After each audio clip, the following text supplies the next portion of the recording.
నమస్తే, welcome to ARK TV. నటుడు రంజిత్ సంచలన వ్యాఖ్యలు. తమిళ స్టార్ హీరో విజయ్ అధికార దాహంతోనే రాజకీయాల్లోకి వచ్చారని తమిళ నటుడు రంజిత్ ఆరోపించారు.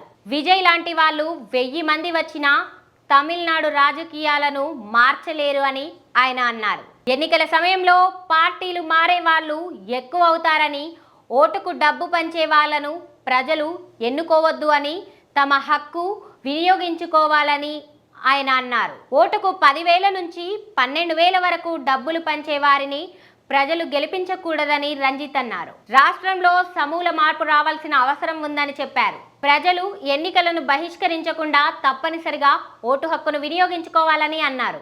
ఎన్నికల సమయంలో స్వలాభం కోసం కొందరు పార్టీలు మారుతుంటారని, దీనికి విజయ్ ధోరణి మంచి ఉదాహరణ అని చెప్పుకొచ్చారు. తమిళనాడులో కొత్త ప్రభుత్వం ఏర్పడిన ప్రతిసారి మద్యం అమ్మకాలను తగ్గిస్తామని చెప్తుంటారని, కానీ విక్రయాలను పెంచుకుంటూనే పోతున్నారని మండిపడ్డారు. సినీ నటి త్రిష వ్యవహారంలో ఎవరిని తప్పు పట్టలేమని చెప్పుకొచ్చారు.